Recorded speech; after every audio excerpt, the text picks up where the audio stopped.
Hello दोस्तों, तो आज हम बायोलॉजी के कुछ इंपॉर्टेंट क्वेश्चन को डिस्कस करेंगे। तो चलिए स्टार्ट करते हैं। पहला प्रश्न है, जीव विज्ञान शब्द का सर्वप्रथम प्रयोग किसने किया था? तो जीव विज्ञान शब्द का सर्वप्रथम प्रयोग लेमार्क तथा ट्रेविरेनस ने किया था। दूसरा प्रश्न है, जीव विज्ञान का जनक किसे कहते हैं? तो जीव विज्ञान के जनक हो गए अरस्तु। तीसरा प्रश्न है, जंतु विज्ञान के जनक हैं? तो जंतु विज्ञान के जनक भी अरस्तु को ही माने जाते हैं। चौथा प्रश्न है, आधुनिक वर्गीकरण के पिता किसे कहते हैं? तो आधुनिक वर्गीकरण के पिता कार्ल लिनियस को कहा जाता है। पांचवा प्रश्न है, कार्ल लिनियस की पुस्तक का नाम क्या था जिसमें जीवधारियों को दो वर्गों में बांटा था? तो उस पुस्तक का नाम सिस्टमा नेचर था।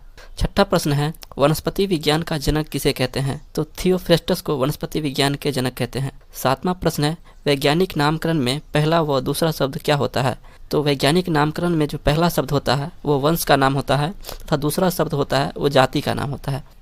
आठवां प्रश्न है, मधुमक्खी पालन का अध्ययन किया जाता है?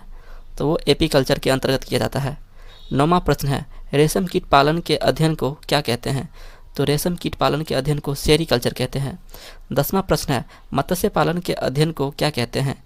तो मत्स्य पालन के अध्ययन को पिसीकल्चर कहते हैं। 11वां प्रश्न है, कवकों के अध्ययन को क्या कहते हैं? तो कवकों के अध्ययन को माइकोलॉजी कहते हैं। 12वां प्रश्न है, शैवाल के अध्ययन को क्या कहते हैं? तो शैवाल के अध्ययन को फाइकोलॉजी कहते हैं। 13वां प्रश्न है, पुष्पों के अध्ययन को क्या कहते हैं? तो पुष्पों के अध्ययन को एंथोलॉजी कहते हैं। 14वां प्रश्न है, फलों के अध्ययन को क्या कहते हैं? तो फलों के अध्ययन को पोमोलॉजी कहते हैं। आज के लिए इतना ही, मिलते हैं नेक्स्ट वीडियो में। धन्यवाद।